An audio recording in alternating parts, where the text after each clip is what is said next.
Sí.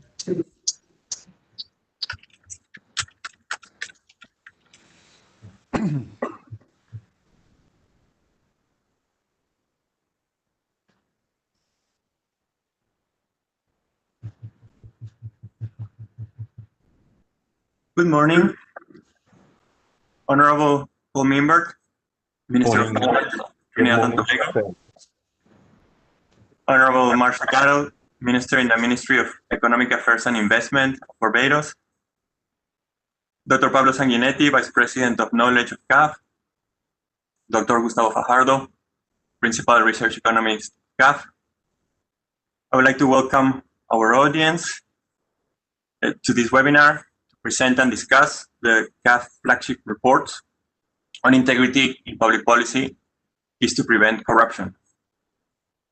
CAF, as Development Bank of Latin America, with the mission of promoting sustainable development and regional integration, every year carries out in-depth research on one subject, one common development challenge of our countries, for which we try to produce policy recommendations and generate a public debate.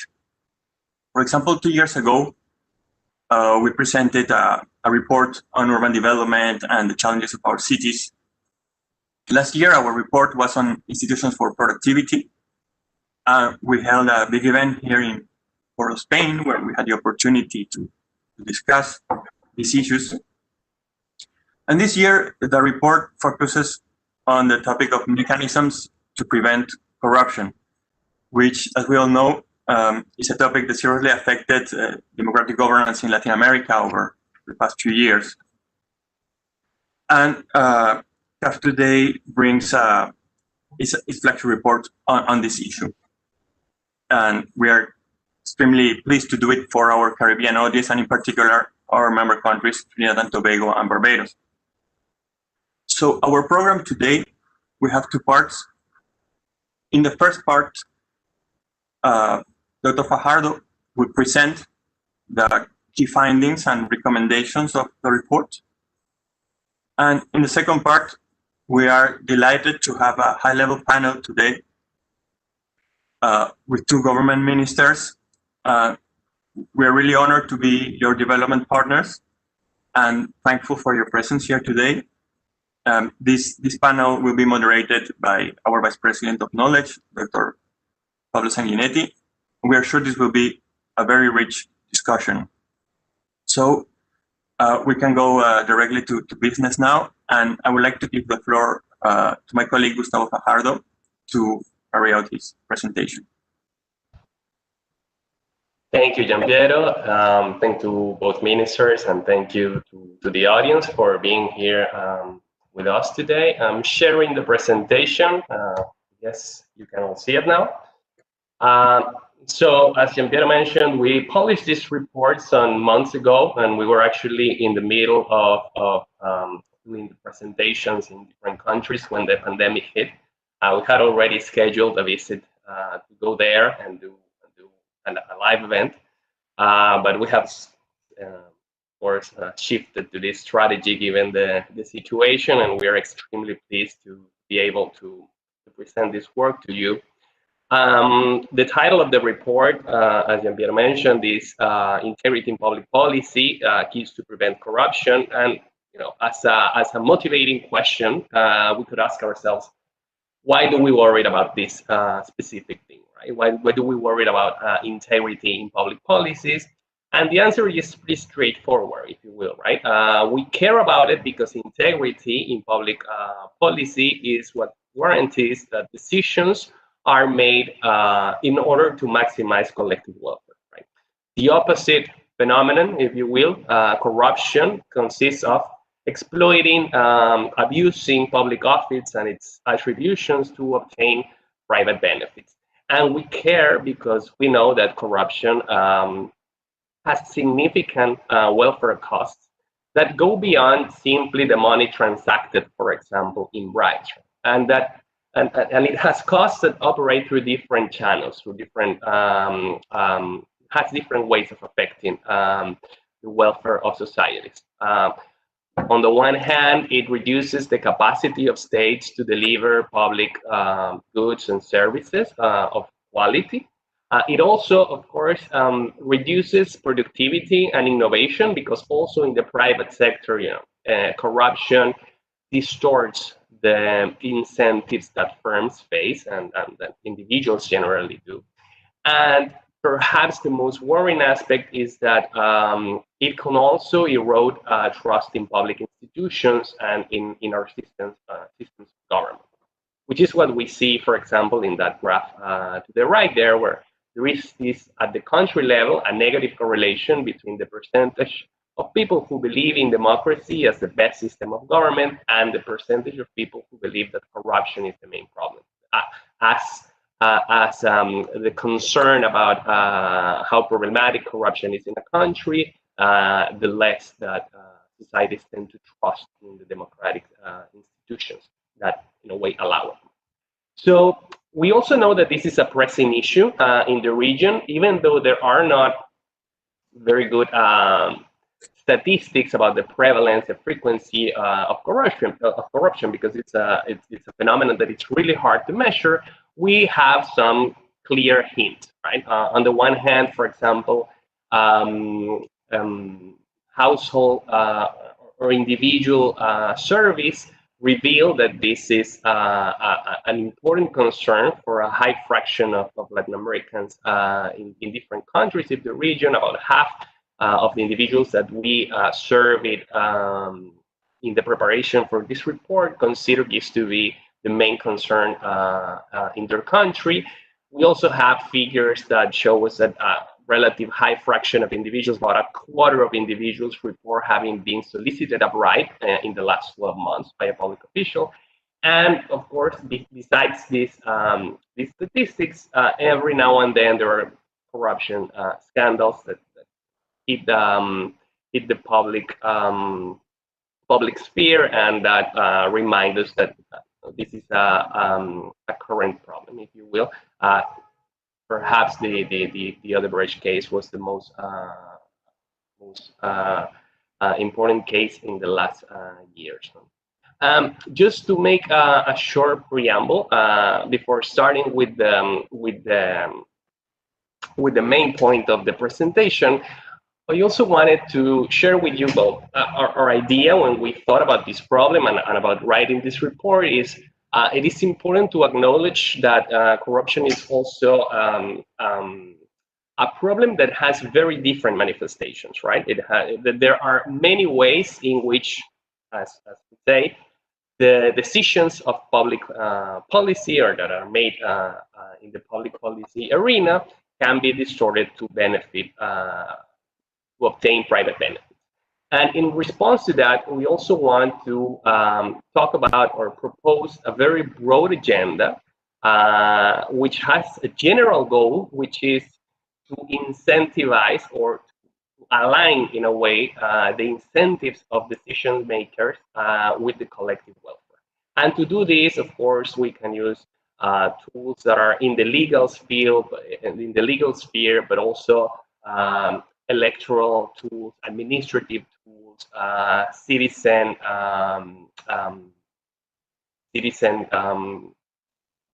in a way, participation, etc. So what we did here is to organize this very broad discussion, if you will, in 4 areas of action, which are the ones you see in that graph there, which are different, in a way, areas of public policy. The first one having to do with real rules and oversight in public office. The second one having to do with mechanisms to access public office, whether it's as a politician or as a bureaucrat. A third one having to do with transparency and citizen control. And finally, a set of propositions that have to do with the governance of public-private interactions, specifically considering what to do about firms and the private sector. So the first area of action, rules and oversight in public office, and the message we want to, in a way, to synthesize our message regarding this has to do with how with this idea of autonomy without impunity. So basically, when we talk about this area of action, what we're discussing is how do we actually delegate the attributions that we delegate to public officials? How is the governance of decision-making processes in the public sector, and more specifically, how much autonomy, how much discretion is granted to officials in a way in their decision-making, knowing that this level of autonomy or this level of discretion in decision-making can have important consequences. So the first, what I'm going to try, what I'm going to do throughout this presentation is in each of these areas of action, I'm going to share with you 3 keys that we find to be very important in the report. So the first key has to do with using, but not abusing protocols and objective criteria for decision making. So basically, the first, in a way, stylized fact that we observe when we look at this is that irregularities generally tend to be concentrated in very discretionary processes. So most of these observations come from research that look at, for example, procurement practices, procurement systems. So it tends to be the case that when procurement mechanisms are more discretionary, there are also more irregularities. They tend to be concentrated in those processes, if you will, with less controls. The same logic operates not only in procurement, but it also operates, for example, in how funds are transferred between levels of government, and even in the day-to-day interactions of citizens with public officials. So if I have to do some bureaucratic procedure in an office and it's very complicated and it takes a lot of time, it tends to be a situation where there's a lot of power asymmetry and where the public official has more possibilities in a way of soliciting bribes, for example, or incurring in corruption. So in a very straightforward way, a first recommendation here has to do with simplifying and, if possible, digitizing bureaucratic procedures, and more generally speaking, substituting discretionary processes for, as long as it's possible, what we call ex-ante based formulas and protocols, basically objective protocols for decision making in a host of areas. Of course, and we want to really stress this, whatever those rules are, those ex-ante rules to govern how decisions are made, they have to be defined according to context. And it's really difficult to make unique recommendations regarding this, especially when we're talking at a certain level of abstraction, which is what we're doing here.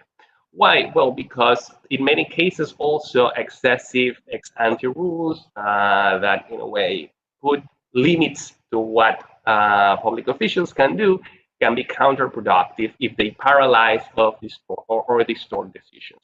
There's actually a nascent literature looking at this and has very interesting findings. So, for example, in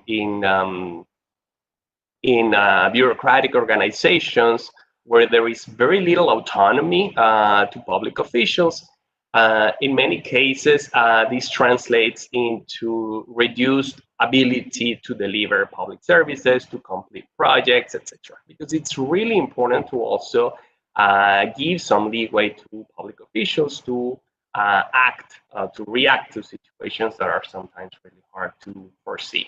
So we in a way synthesize this by saying that autonomy is also very valuable.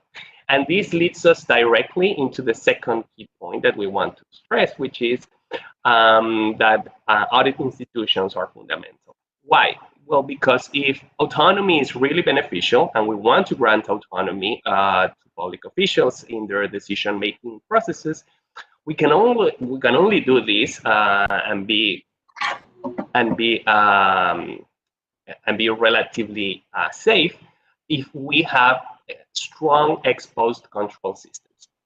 So especially supreme audit institutions are institutions that can play a major role here because they are mainly tasked with this, precisely with this task of doing the fiscalization and the ex post control of decisions that are made in the administrative procedures of the state. Of course, for supreme audit institutions to play their role, it is important that some conditions are met. So, for example, they need to be very well equipped, highly technically trained, but also they have to be the individuals tasked with these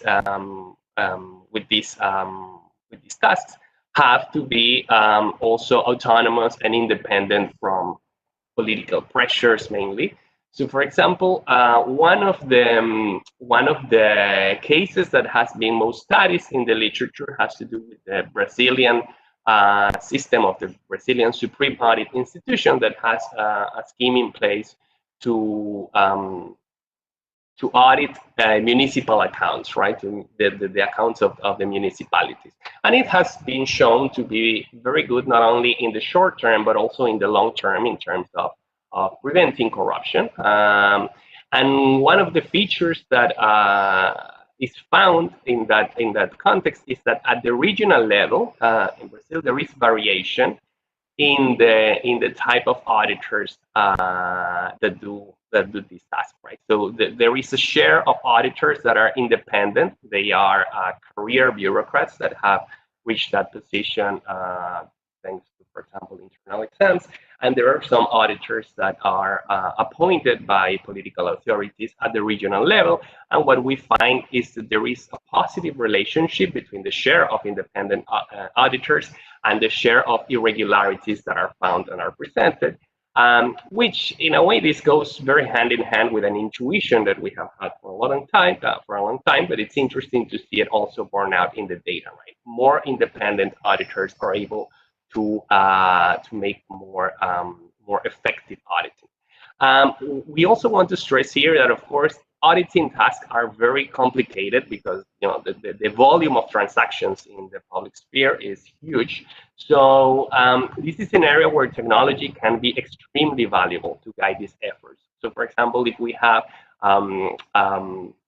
good databases that systematically collect the information on government transactions and some statistical analysis tools are applied to it, we can find, for example, ways of detecting patterns in the data and red flags that allow us to put the efforts of the auditing institutions in particular areas or in particular transactions that are in a way that have been flagged for some reason, right? And this allows us to be more efficient in the use of scarce resources. The third key that I want to share with you has to do with developing investigative capacities and the administration of justice. So basically, the chain of accountability in the public sphere usually reaches the judicial system.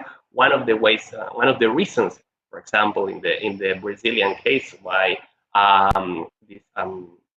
this auditing scheme has been shown to be good in the long term in preventing corruption is because, among other things, it increases the chance that if you're audited and some irregularities are found, you do face a judicial process. So what, of course, here the same caveats apply. The administration of justice requires technically trained and equipped teams, but also it's important to acknowledge that crimes of corruption are extremely complex and they are very hard to investigate and they take time to investigate. And this is true just by the very nature of these actions.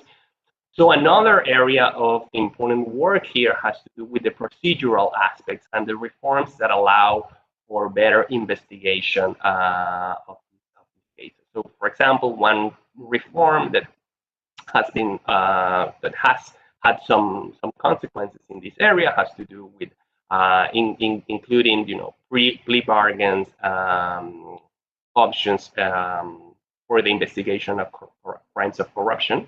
So this is actually an interesting reform. In a way, you can see it as promising, but it's really important to govern the incentives that are formed in that tool.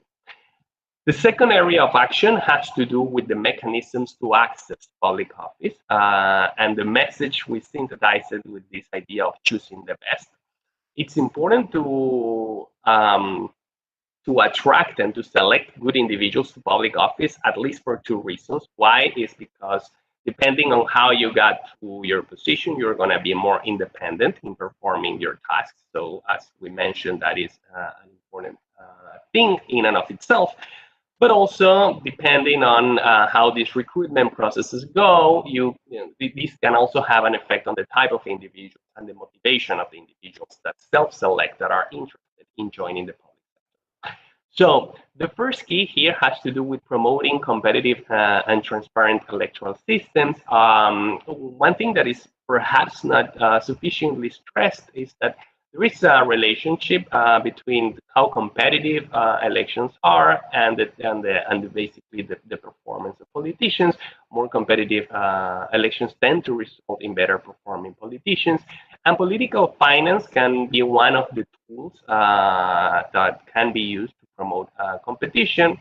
To be honest here, there's still a lot of questions open regarding specifically what regulations regarding political finance work better.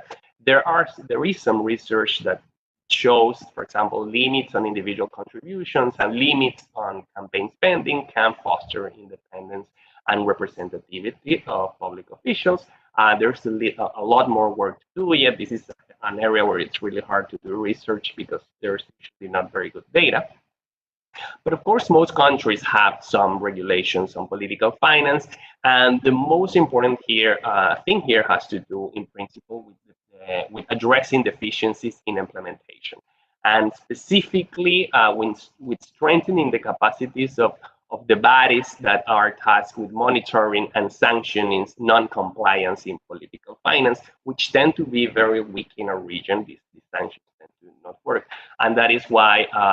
Even though there are usually a host of regulations on these matters, they are not necessarily very well enforced. The second key, and notice that I just talked specifically about the political side of public office. Something similar occurs with the civil service, with bureaucracies. Ideally, what we want is to have mechanisms to recruit public officials that reward merit. And usually the legislation exists, but there are also implementation challenges in all of our countries. One of the ways in which these failures of implementation are manifested is in the excessive use of fixed-term contracts and exceptional formulas, for example, for recruiting civil servants. Even in a country that is relatively well in most institutional indices in the region, which is Chile, we observe in this graph that most of the growth in civil service staff throughout the last years has to do with temporary staff. Of course, hiring temporary staff is not corruption in and of itself, but the problem is that when it typically tends to happen that these are exceptions that become the rule, and when they become the norm, then it's really hard to actually audit the quality of the individuals that are entering the civil service. The third key has to do with increasing the attractiveness of public office as well. One thing that is very clear when we look at research, worldwide research, is that the type of individuals that are attracted to public office correlates with what are the prevailing perceptions about integrity in public office in that country. So in countries that are perceived, or the public sector is perceived to be very corrupt, then individuals with higher tolerance to corruption are interested in joining it, and the opposite happens in countries where the perceptions are better. So this is extremely important, and of course, one issue has to do with how do we link this in a way, how do we operationalize this in terms of public policy. One thing that we mentioned in the report is that this suggests that there is a value in communicating reforms, as long as,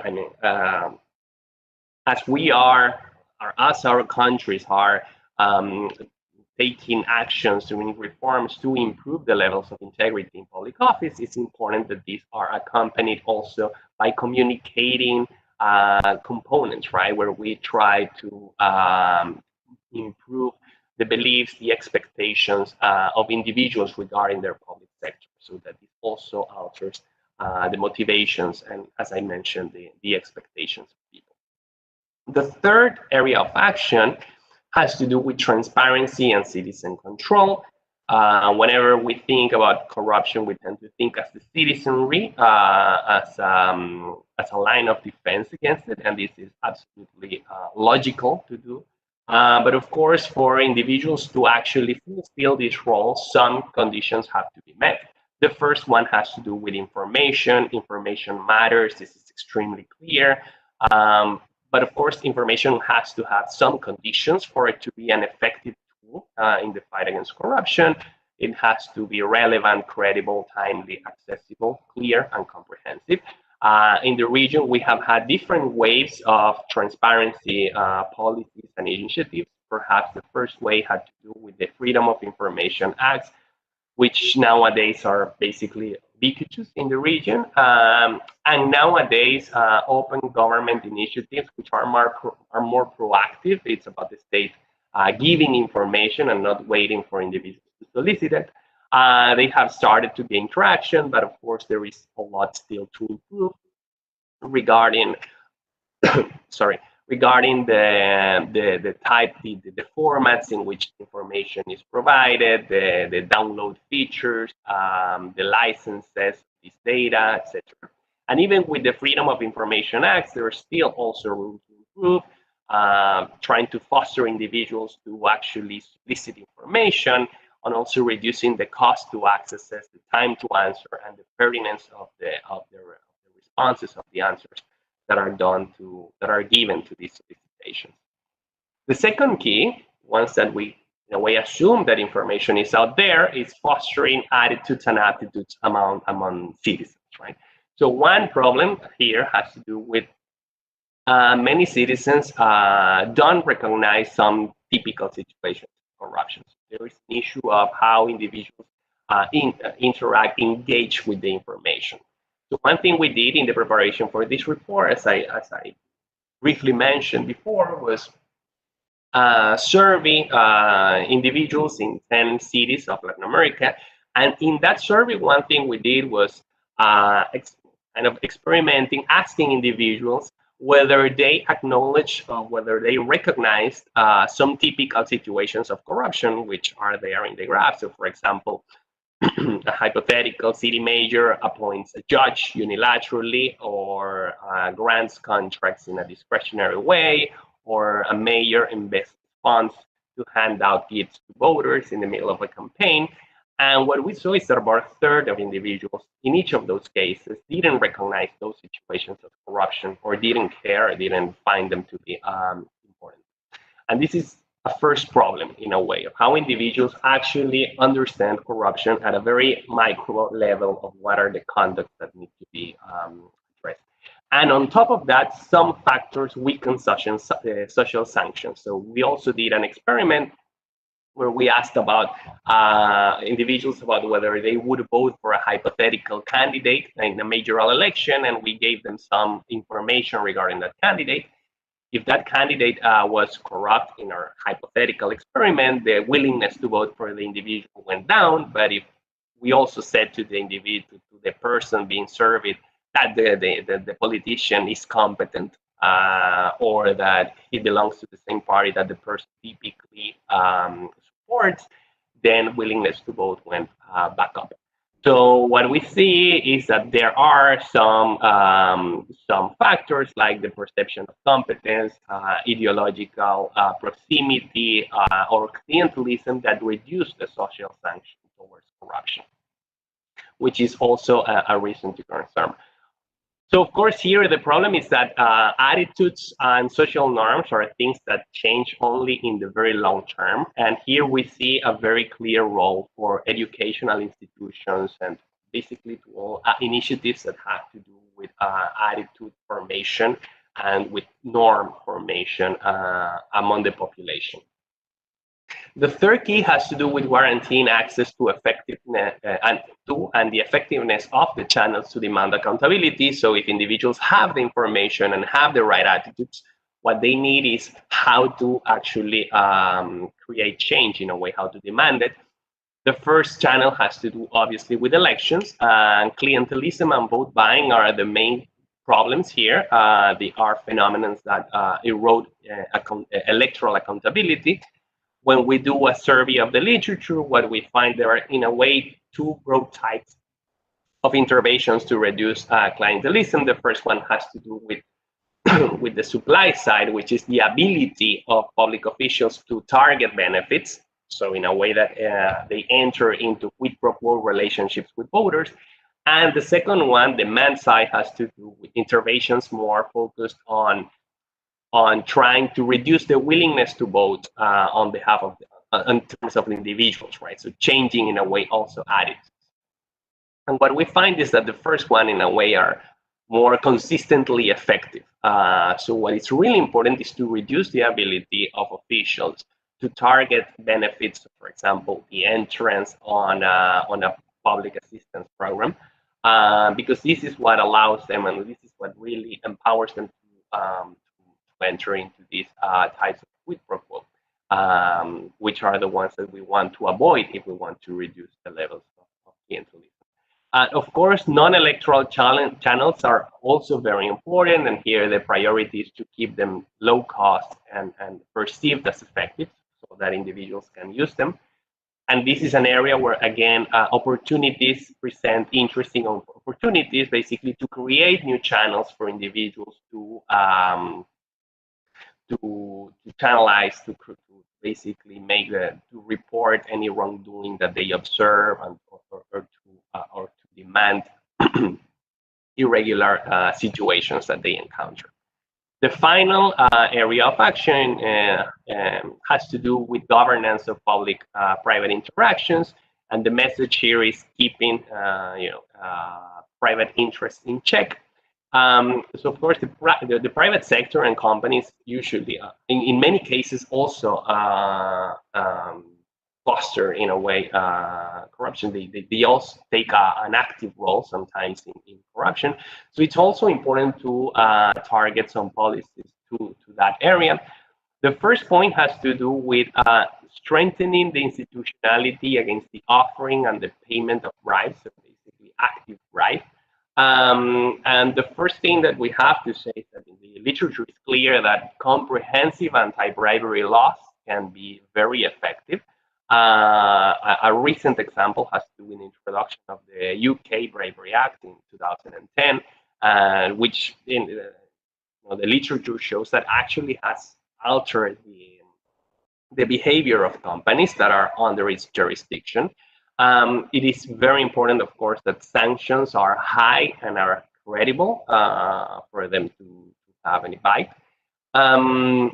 And one of the things that these laws usually do is incentivizing compliance programs in firms. And this is, again, an extremely important point. And within those compliance programs, especially promote the internal reporting and whistleblowing.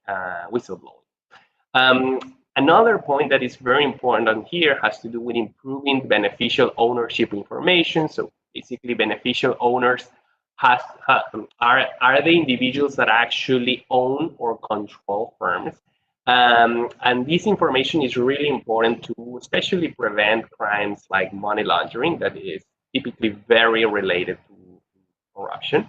And this is an area where there is a lot of work to do still in the region, not only with enforcement, but even with the design of laws themselves, defining very well legally who are the beneficial owners, what are the obligations of firms to present and to keep this information of data.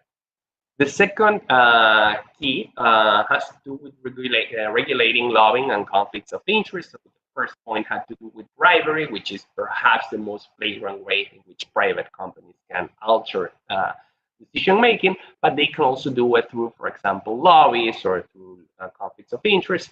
Regarding conflicts of interest, so one thing is to reinforce the obligations that we have on disclosure of assets and interests.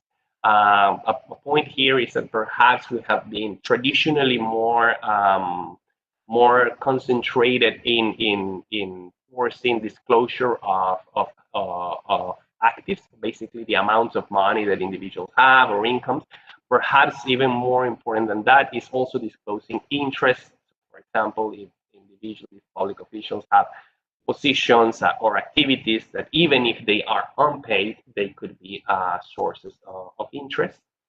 And regarding lobbying, well, lobbying regrettably is an activity that tends to take place more in the shadows, in a way, in our regions, and it is extremely important to institutionalize it, to accept it within certain boundaries and to increase regulation, so at least to transparent this activity. And one way to do this has to do with the systematizing and the publishing of information on registries of lobbyists and their activities and their interactions with public officials. And the last point before I leave you has to do, the last key has to do with sector-specific policies. It is important to acknowledge that there are some sectors, economic activities that are more prone to corruption by its very own nature. For example, this list of activities we see there on the right, this comes from the Bright Prayers Index of Transparency International a few years ago, and this is worldwide data. Public works and construction in particular is an area that is prone to corruption everywhere because of the activities there. So we also in the book mentioned that that anti-corruption, the anti-corruption agenda can have also some a sectoral component, where some areas are specifically have some specific rules.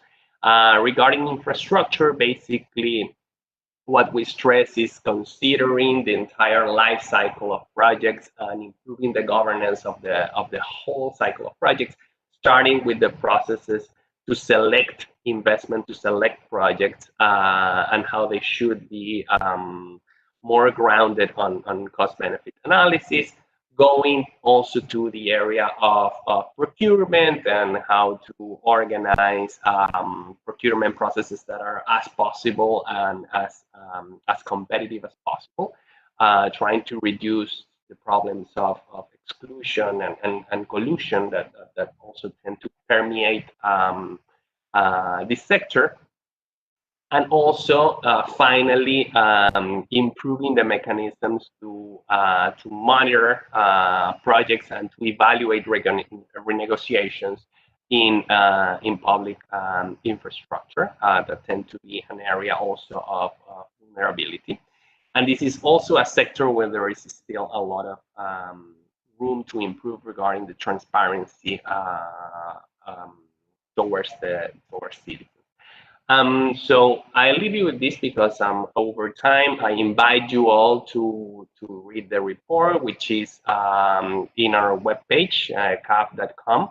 And thank you very much for the opportunity. In the report, you can see, of course, much more detailed on all of these things that I mentioned, and also a brief discussion, some of the political economy issue of how to actually go ahead with some of these reforms.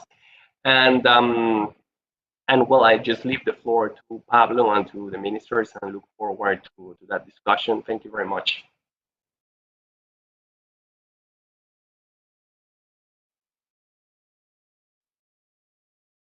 To discuss the report and actually to have a more down-to-earth, look at these issues, we have the pleasure to have the two outstanding panelists, two ministers from Trinidad and Tobago and Barbados. Let me present them. So we have first Marcia Castle, is a development economist specialized in institutional and human development economics with a master's degree in economics from the Universidad Católica of Santo Domingo.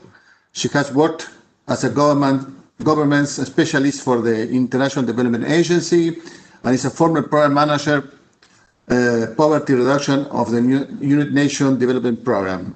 After successfully contesting the San Michel South Central seat in 2019 general election, she was appointed in the Ministry of Economic Affairs and Investment of Barbados. Thank you, Marcia, to join us. And then we have Colm Imbert. Colm is a civil engineer with three master degrees in maritime civil engineering from the University of Manchester, in construction law and arbitration from the Robert Gordon University, and oil and gas law from Aberdeen Business School. He's a member of Parliament from Diego Martin East since 1991. He has notably held many government responsibilities, for example, as a Minister of Works and Transport, Minister of Local Government, Minister of Health, and Minister of Science, Technology, and Tertiary Education. Presently, he is, of course, Minister of Finance in Trinidad and Tobago since September of 2015, and he's a member of the Board of CAF. So we organized this discussion around a set of questions I will pose to the panelists. I will kindly ask each of you to take just 3 or 4 minutes for each answer, so that we have we comply with the time, but also we have a more dynamic dialogue around these issues. So let me start with Marsh.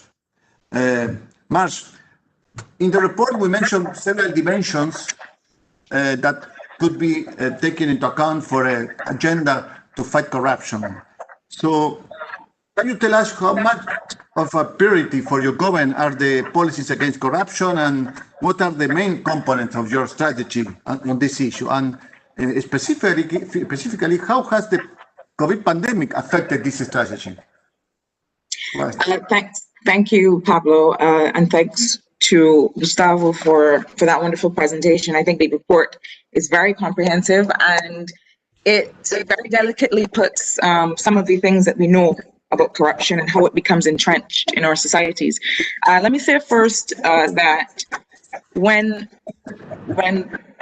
my government came to service in May of 2018, we were in an environment where there had been a massive erosion of trust.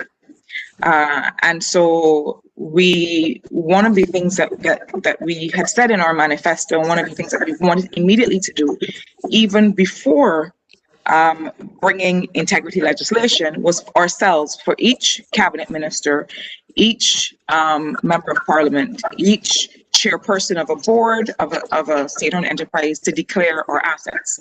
And that was a very important signal that we needed to send to the public. It was a signal that we were going to take anti-corruption measures very seriously, and so we did that. And then we proceeded in July, which was just a month later, to bring the Integrity and Public Life Bill. What we did around that bill was to establish a joint select committee of both houses, because here's what we didn't want to do. We didn't want to just bring legislation that was going to say to people, what are we willing to do? We wanted to hear from people, and we took presentations in that joint select committee from all political parties, from the third sector and civil society, from anyone who wanted to come and say, this is what the bill is missing, this is what we want to see. It was available on our Parliament website. It was available at post offices, at public libraries. We requested submissions by public advertisement. And so what does that bill do? It establishes an integrity commission. It requires all persons in public life to make declarations of financial affairs every 2 years. It addresses gifts and how we treat with the acceptance of gifts and what needs to be declared, generally conduct in public life, and so on. That is accompanied by a prevention of corruption bill that we brought in 2019, that makes it an offense to offer or accept a bribe, that prohibits an employee from acquiring a private interest in contracts and agreements or investments of a public authority, and that addresses bribery in the private sector. We brought as well a new public financial management Act, also in 2019. And what else, before I wrap up here, is that we also very quickly addressed those new legislation in those areas where there was the perception that there was that people wanted to see more transparency. Let me put it that way. And so for example, for our planning and development legislation, so how, the process by which you get a permit to build, because as the report says, construction and infrastructure is one of those areas where there's tremendous scope for a bit of lack of clarity. And so we also brought new legislation around planning and development legislation. And it very clearly laid out timelines within which we, and I'm also a minister with some responsibility for planning, so it also brought timelines within which we have to respond to the public, because we realize that delay is the perfect partner for corruption. And so in an atmosphere of delay, it is very easy for public officials to say, if you want this pushed through quickly, here's what you need to do. And so we very, very quickly attach timelines to say, well, this is the time within which government officials are to respond to you, and to enable people to hold us to those timelines. So, I mean, that's just the tip of the iceberg in the legislation that is guiding our anti-corruption agenda. And we did that. We've been leading with that, not just to actually improve the way that government works, but also to address the issues of trust that we felt were really a challenge when we came in and took over from the last administration. Thank you, Marsh. So I'm going to Con now. Con, you have been minister for just 5 years, so you have some time in your actual employment. So maybe you have time to set up an agenda on integrity in public. Well, you have been minister of many other areas, so you have a whole history of how to deal with these issues in many areas of the public sector. So again, how you think the priority of your government on this agenda has been working on, and what are the main components, and in particular, whether maybe Trinidad and Tobago didn't have a serious problem about COVID, but in many other countries in Latin America, countries had to go ahead spending a lot of money, for transfer, for public procurement, and had to do it flexibly, but there was some problems, on irregularities when they do that. So how was the COVID affected this agenda of integrity in Trinidad and Tobago? Go ahead. No, you are mute. I am terribly sorry. No, that's okay. Let me start all over again. Thank you very much, Pablo.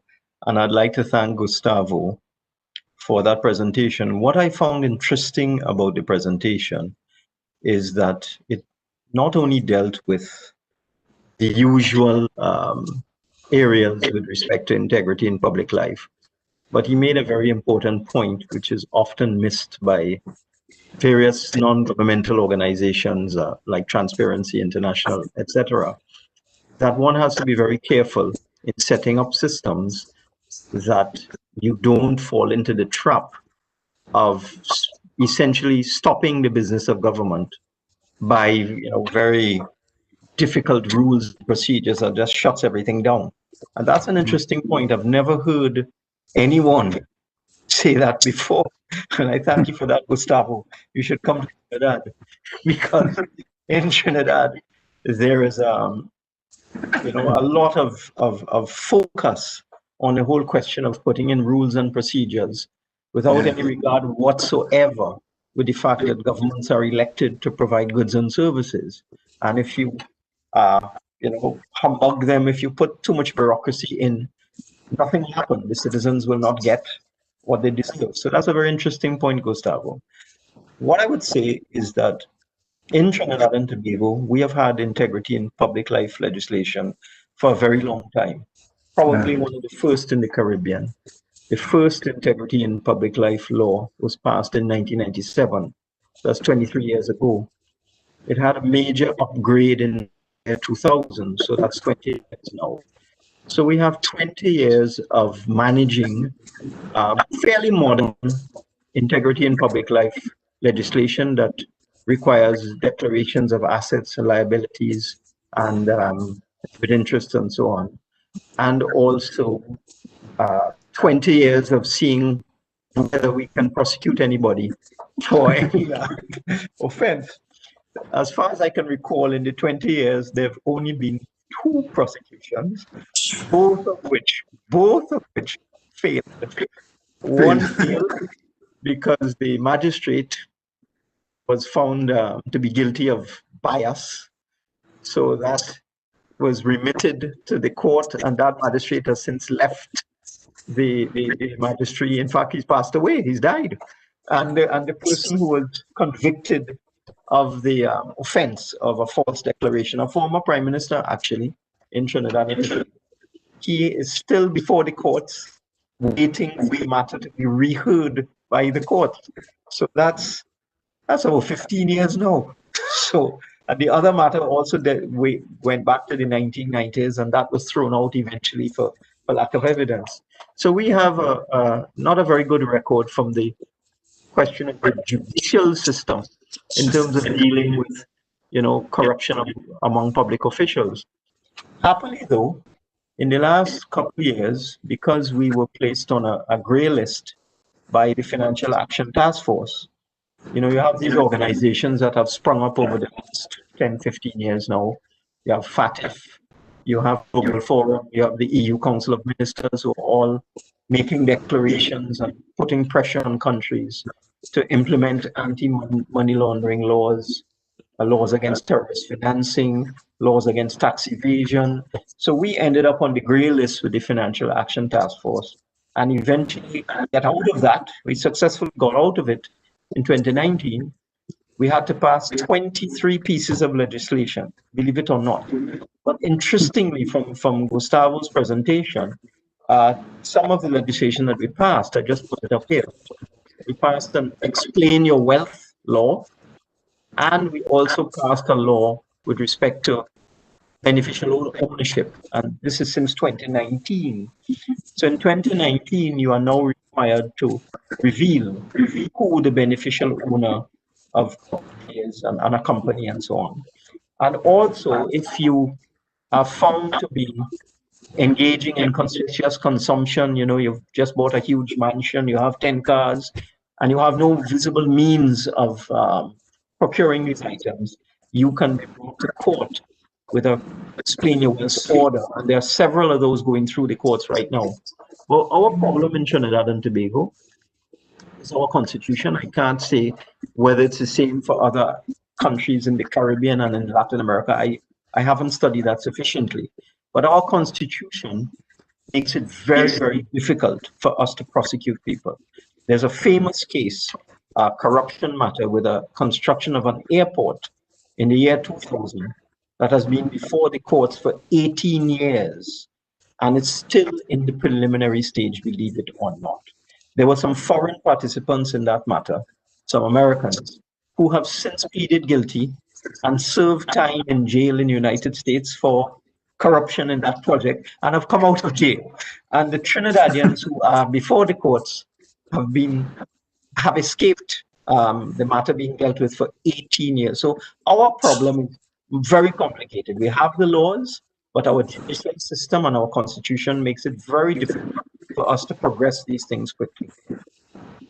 Thank you, Con. Since you mentioned the question of the judicial system, this is a problem in many other countries, like Mexico, for example, has a, I will talk about this, I will ask you about that in a minute, but they have a very important system of public information, open government, etc. And so many NGOs have been, denouncing irregularities.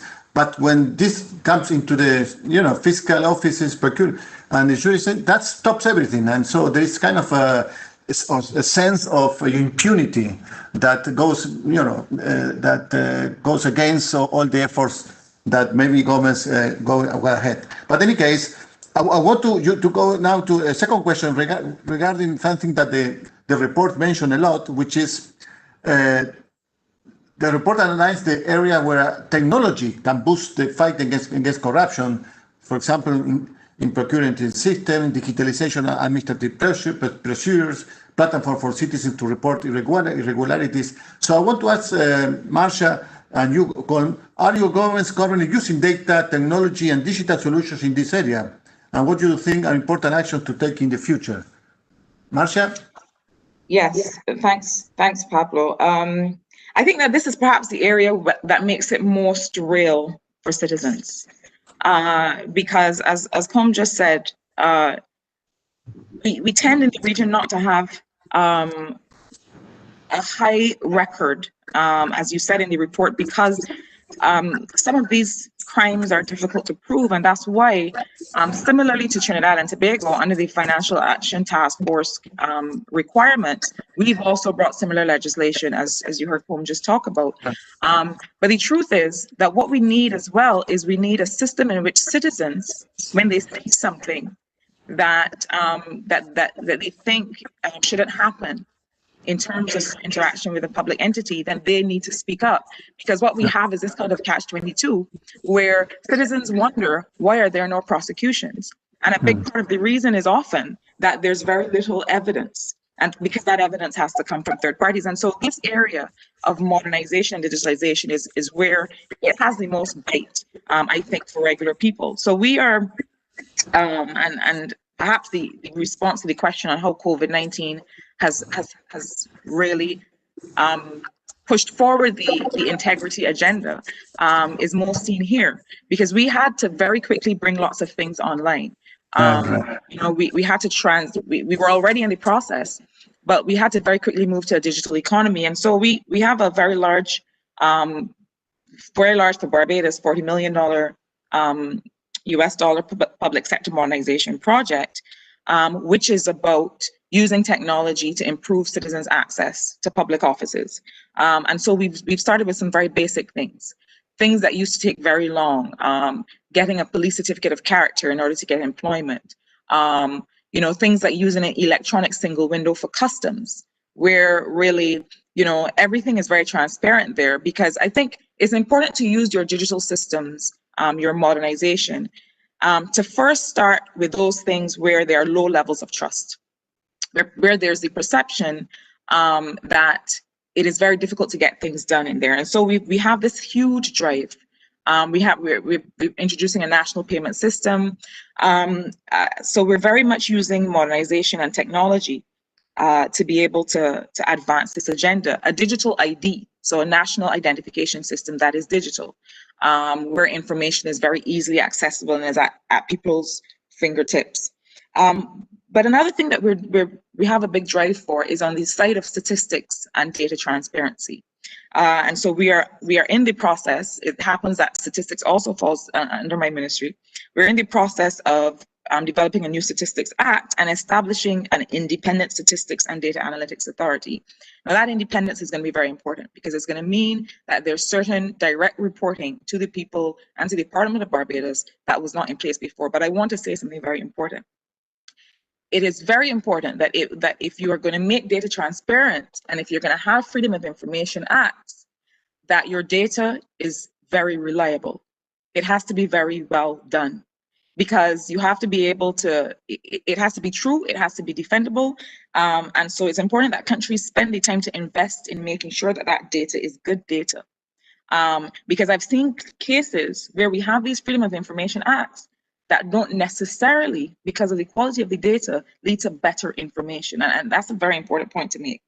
I want to say finally on that we're also doing some work to establish a public investment dashboard. That's something that my ministry manages, the public sector investment program.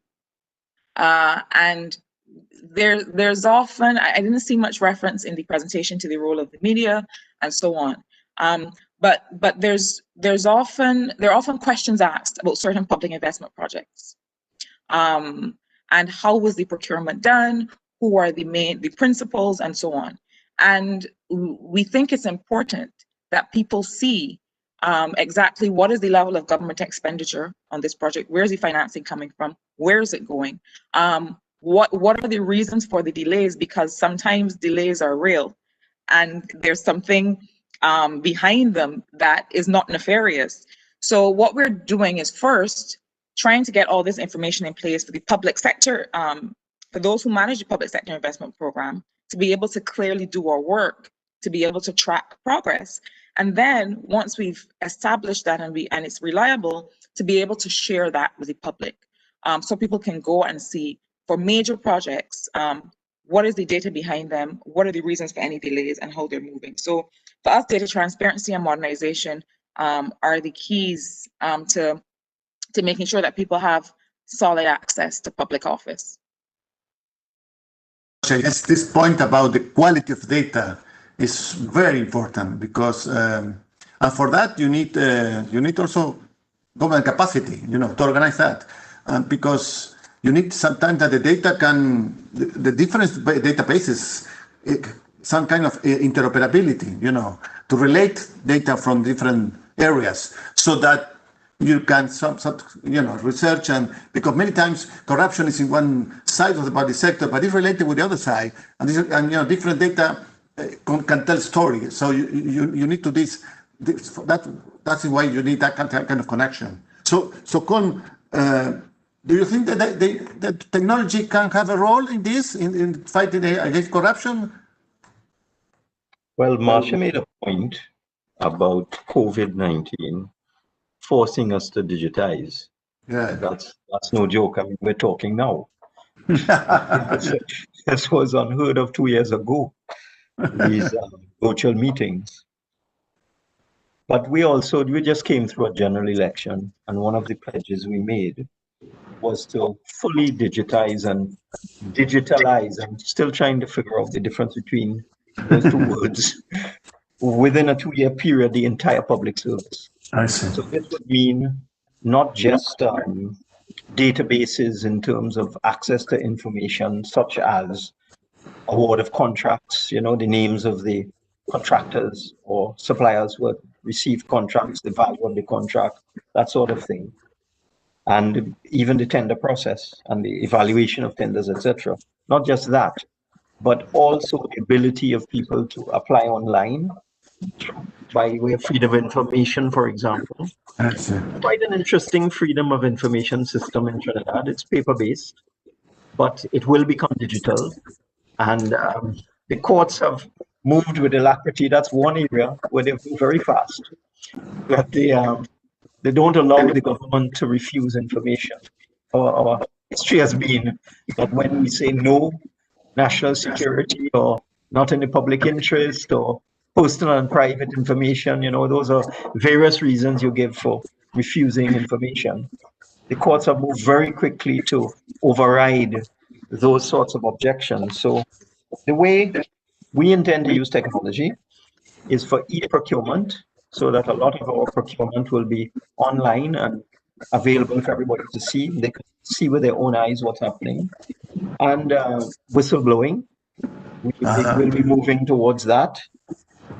Digital whistleblowing with some level of encryption, I'm sure, to allow anonymous whistleblowing, and also freedom of information. So I can see within the next 2 years, if we do what we promised to do in the election, that the whole system should be fully digital, not just to allow citizens to see what the government is doing with taxpayers' money and whether we are, and so on, and whether the system is fair, but also to allow people to go online and make complaints and to ask questions and get information and so on. Thank you, Con. So this drive to, open government and digitalize and put more information available to citizens is quite important. As you said, the COVID thing accelerates this process in many countries. But then we have on the side of the citizen, the idea is how much the citizens have incentives to use that data and to be involved, empowered on these new instruments. So the next question is related to that. In the report, we show that in many cases, citizens are neither well informed and not very sensitive about the different manifestations of corruption and their consequences. So what can government do to increase somehow the citizen awareness and engagement around this issue? The idea is, well, now we have more instruments for the people to be active, but somehow it could be the case that people do not use this information. It's not responded. So Marcia, do you have a strategy to somehow put the citizens in active in this area, given now that they have more information and instruments to sort of look at what the government is doing? Thanks. I did note that in the report, in his presentation, Gustavo said that most citizens don't recognize situations of corruption, and I wondered to what extent that was true. I think, if I can be frank, that right now, in general, there is almost, I would say, and I don't want to say hypersensitivity because I think a lot of it is founded, but there is a sensitivity to even the very suggestion of corruption, so much so that governments are at pains to prove an absence of corruption in its own methods.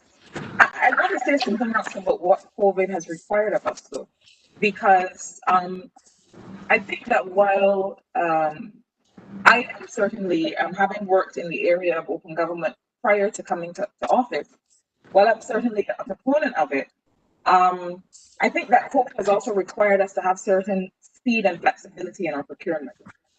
And it means that, you know, that the processes, that we have to make sure that we don't overburden process and bureaucracy, and that we don't sacrifice people's well-being in doing that. COVID put us in a position, you know, we had 32,000 out of a working force of 140,000 a workforce. We had 32,000 unemployment claims. We spent over 135 million on payment of unemployment claims. We have high levels of unemployment, even though that's now coming down because of certain things that we're doing. But we've had to focus to redirect lots of resources towards making sure that people are working again, towards making sure that small contractors, for example, have access to government procurement. And we have to do that quickly, because it doesn't make sense taking 6 months to complete a procurement process, and that's 6 months where people are starving.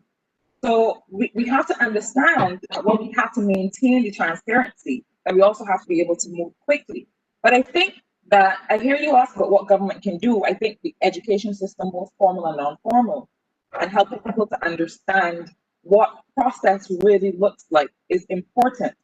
Because I think that sometimes what happens is people fall back on this lack of trust of politicians with a capital P. There is this notion that even, and I say this home as a newbie compared to you, but even when you have just come to public life, the fact that you have come to public life at all must mean that you're up to no good. And I've had to very vehemently reject that idea, because it goes back to the point that you made, Gustavo, about increasing the attractiveness of public office. So the conversation is important, because if we want to attract quality representatives and quality government officials, we also have an interest in getting rid of this notion that politicians must be up to no good. But I don't think it's just government. I think that the conversation has to be led by civil society, because government will always have an interest in saying that we're honest people. We are. I can say from my administration, but it has to be led. It has to be a public discussion, and people have to be honest. There are lots of people who benefit where corruption exists. It's not just public officials, and that's why our legislation addresses this, is people in the private sector, but it's also sometimes regular citizens. And we have to have that conversation, because we have to say to people, you have to be willing to make the sacrifice to let us really get rid of corruption. And so, you know, I think it's important to have that frank conversation to make sure that people understand that it is in everybody's interests to approach public offices honestly, because it takes two hands to clap. And we have to make sure that they're not just sanctions on the side of public officials, which we do bring in our public financial management legislation, but that we have a very clear understanding of the ways in which entrenched corruption benefits others, can bring perceived benefits to individuals, and to make sure that those individuals are willing to give up those perceived benefits. I know that this is a very controversial thing to say, but it has to be a public discussion, and it can't just be led by government. You mentioned education, you mentioned making public sector employment attractive, and also how the private sector many times push for some irregularity. We will talk about this just in a minute. So, but I want to go to Colin again with this question about citizen engagement. If because sometimes in some of our countries, when you talk about independence, let's say independence of some office from the politicians or from, the idea that a tax office had to be independent on the, on the executive, people don't understand that, and they think this is not necessarily important. So sometimes we have a structural problem of people understanding the need of independence, the need of objective rules, etc. So I don't know how this is in Trinidad and Tobago and whether this is totally comprehended by the people, but we need that message to go on if we want the people to fight corruption. Go ahead. Okay. I'm not sure if Gustavo is the author of the document or merely the presenter. Are you the author or the presenter, Gustavo? Yes. He's co-editor, right? The main editor of the book. So the main both. Editor.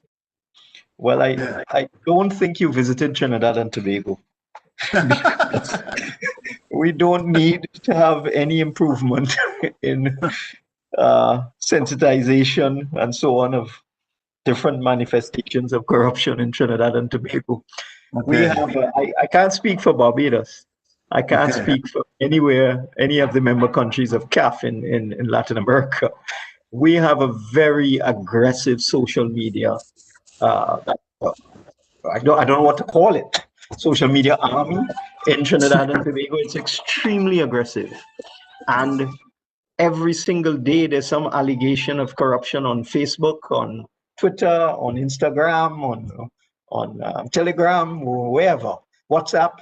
Every single day there's something going around about somebody in the government or somebody in the state sector is stealing something, so that our citizens are very, very well sensitized. They're accusing us every single day. And Marcia, I was first elected Minister of Works and Transport on December the 16th, 1991. That's 29 years ago. And by December the 18th, 2 days later, I was very young. I mean, I can't speak for your age, but I was in my 30s. Within 2 days, I was being accused of corruption. I hadn't even warmed my seat at my desk properly yet. I hadn't even written a line with a stroke of my pen, and I was being accused of corruption after 2 days. So welcome to the club. That's just how it is. There's this terrible distrust of politicians, and I'm afraid it just par for the course. You just have to deal with it. One of the things we have discovered, the way to deal with citizen awareness is not awareness or sensitization to corruption, because there is this view that we are all corrupt. So they're always accusing us of corruption. It's not that. It is the response. And this is what I have learned in my 29 years. It's not what they say. It's how you respond to the accusations.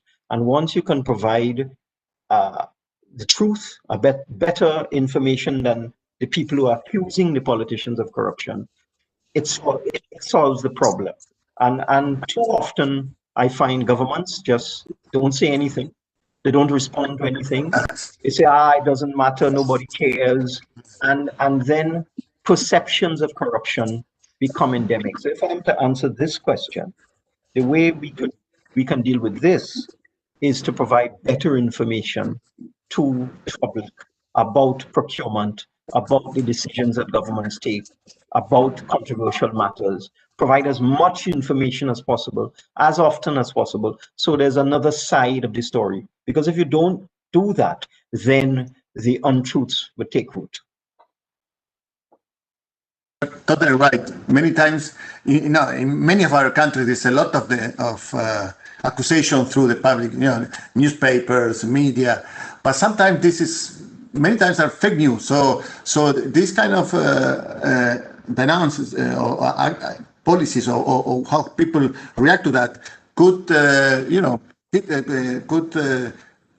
put a lower value to this engagement if many times are not true things, etc. So you mentioned the government had to react to any accusation with data, so that somehow the discussion gets more data driven, or more evidence driven. So evidence-based, data driven, yes. Yeah. So that's good. improve this public the debate. So let me go to the last question. Is regarding with the, you are public officials, and you said we are always subject to accusations. But as we know, in the book we did that the private sector plays a big role many times, trying to co-opt the public sector, trying to influence public policy, etc. So Marcia, I want to ask you about the private sector also has an important role in fulfilling this fight of corruption. And what is your approach or your government approach toward the private sector in order to incentivize integrity in the operations of firms and in the interaction with public officials? So how you manage that? It's interesting that when we come to talk about the private sector, we use nice language like incentivize. I mean, I think the incentives for all of us not to be involved in corrupt practice is in the legislation, quite frankly. So on the side of the public officials, we say we're going to stamp out corruption, and we're going to make sure there are high penalties, which we had to do. We had to make sure that we increase the penalties in our integrity legislation, because there's some people who would, as we say in Barbados, take that lash. They would happily pay a low fine and continue in that practice. So we had to make sure that they felt it. And that's why we had to increase the fines. I have to say that, interestingly, our integrity and public legislation, we are bringing it back in this new sitting of Parliament because it did not pass the upper house. And so there has to be a conversation to be had. There's a conversation to be had as well to make sure that there is broad-based acceptance, because we are the government we are the government today, and we have brought this legislation, and there are opposing forces who are preventing it from going forward. And so the integrity has to be something, it has to be a social compact. We have to all agree that it is not just for government to carry. And so the question of incentivizing the private sector has to be subject to the same sanctions as public officials. And individuals, frankly, have to be subject to the same sanctions as public officials. And that's what we've done in much of our legislation. But I think that the social compact, we have a tripartite system of government. We call it the social partnership, where we have sitting around the table in our major governance decisions, the trade union movement, the government, and the private sector. Every major reform that we've introduced has been done in that context. And so I think that your conversation about integrity and sharing of information, and we've also recently added the third sector, civil society, but that it has to be agreed there, because we, similarly to what you heard from Trinidad and Tobago, we have we publish information on developers, on people who've won contracts, and so on. But I think that there also has to be broad acceptance that the country is prioritizing integrity. I don't believe that you need to create incentives to the private sector not to be corrupt. The incentive is your legislation.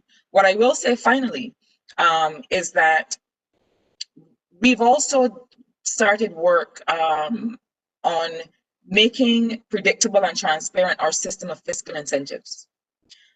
When we converge our tax rate so that most firms are paying, so there's no longer an external company or a foreign company and a domestic company, we converge our tax rates in keeping with the OECD requirements. And most large firms are now paying effectively a 2% corporation tax. But that meant for us that there would be a lot less discretion in terms of the system of fiscal incentives, because here you are upfront having access to this very competitive rate of tax to operate a business. So that allowed us then to be able to say, listen, this is the system of fiscal incentives that are available to you. That is very important, because then you remove the high levels of discretion. I agree that because we are small economies that are dynamic and constantly changing, you can't have rules that are so burdensome that you're never allowed to develop to new industries and to adjust. But I think that when you make very transparent for the private sector to see, a lot of lobbying is driven because people don't know, they don't understand. They think that there's something that somebody else got that they're not getting. As long as you make that as transparent as you can, then you reduce the incentive for the private sector. The highest value that you can offer to a company in the private sector is speed. That's the highest value. If you make things transparent, digital, make it so that people can apply online and so they can clearly see what is available to them, they can advance their investment projects quickly. That is the greatest value. And so that is one of the ways to involve the private sector in this integrity drive. Thank you, Mark. So this idea of the private sector to be subject also to sanctions like the public sector is quite important. You mentioned, but also you mentioned information, simplify procedures so that many meetings between the private sector and public sector is not just looking for corruption. It's just, as you say, mentioned, trying to clarify the issues that they have to follow to invest, and maybe in that thing there can be some opportunities to irregularities. But if you have put all the information, very simple rules, that could be avoided. So, going to Colm, in your experience, how much we have to sort of oblige the private sector to have also integrity protocols, and so that they follow, they don't pressure the public sector, they don't try to capture the state. Go ahead. Marsha made an important point where she said the language that you're using is very polite. Those are my words. To incentivize. Why should you have to incentivize them? They should have integrity from the beginning. The beginning, right. And one of the things missing from the presentation, you spoke about the percentage of people who said they were asked for a bribe by a public official. But I didn't see the percentage of people that offered a bribe to a public official. Do you have that information, Gustavo? I think you should look at that, yeah. Because there's no... We have the information that... There's no such survey. So I think you probably wouldn't get the information. They wouldn't answer the question. But the whole point is that it's not as simple as it appears on the surface. It is not just public officials asking for bribes. It is private sector offering bribes. And they do so because they think they will succeed. Now, let me go back to how long I've been in this business. I've gone into government 7 times and been thrown out into opposition 3 times. Each time we were sent into opposition, it was because we were deemed to be incompetent or just not up to the task. We weren't deemed to be corrupt. The 7 times we got into government is the other party was deemed to be corrupt. So that quite often we have gone in because we are viewed as less corrupt than the other government. But it has been a tremendous challenge. Now it's almost 30 years to explain to people in the private sector that maybe some of the other political parties might do things in a particular way where, bribery might be the norm, and that's how we get things done. But we don't do that. We try to make things as open, as transparent, as fair as possible. And actually, we've been thrown out of government for that. If I could just be allowed to make a little, give you a little story. Back in 1999, we were heading to an election in 2000. And the government at the time was deemed by the public to be guilty of corruption.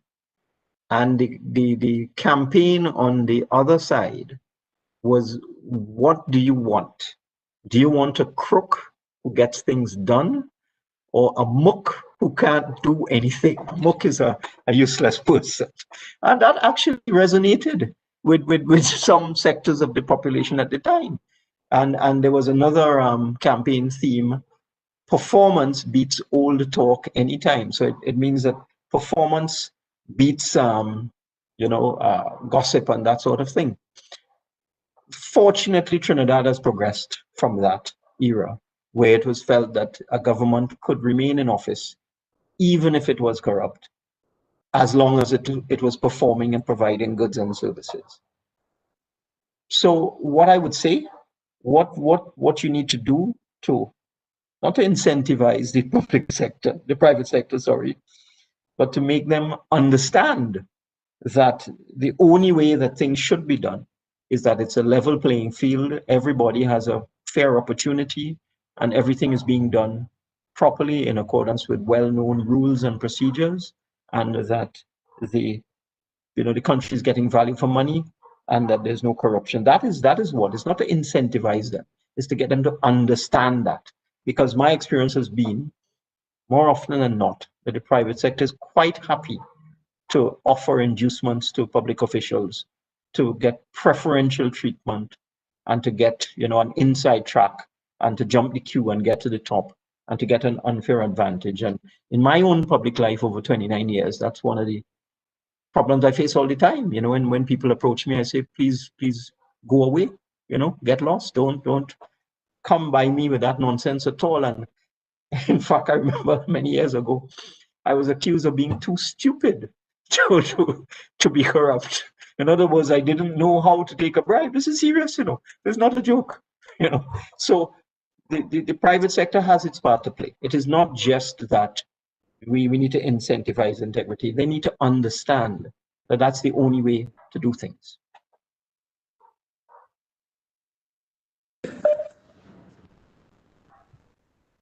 That's it. Marcia? You want to get in, or I saw a message in the chat. No, just I was asking if we would each have a final word before we close. Each of the panelists. Yeah. We ran out of time, so each of you can have any final thought, please, very short. Yes. I just wanted to say very quickly that that trust is very important, and in my experience in the last 2.5 years of my administration, we haven't been able to do anything without. It was an atmosphere of trust that allowed people, Barbadians, to come with us on a journey of economic reform, of major structural reforms and major changes, because they believed that we were on this journey to make their lives better. And so a big part of the reason that we cannot allow the integrity agenda to fall away, even in the context of COVID, is that it is key to making sure that that trust remains throughout everything that you do, because you cannot do anything without that. I want to say two final things on that. One is that a big part of this conversation has to be driven outside of government. It has to be driven by people. One of the things that we are doing is making data available so that people can see the information and can themselves drive a conversation. Because people who are not government will have a level of credibility that is different from ours, because we have an interest in saying that we are doing things correctly. So I think that it's very important that we continue this work. I believe that making sure that people understand the process of government. We have this thing in Barbados now where we have this National Transformation Initiative, which is about sharing very important information, making sure people understand how things work, because it's that knowledge that is also going to help contribute to feelings of trust in government and in institutions.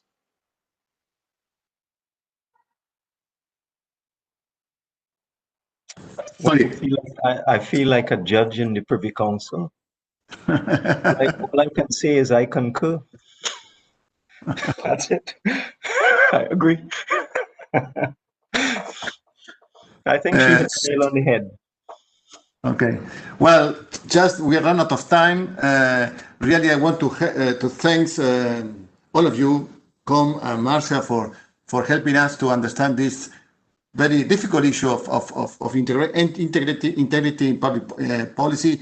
You two have been in office and working a lot, so the experience that you mentioned on this this area is very important. We think we have some lessons for our report. We will take away this incentivized thing about private sector to not to do corruption. We will not use that word anymore.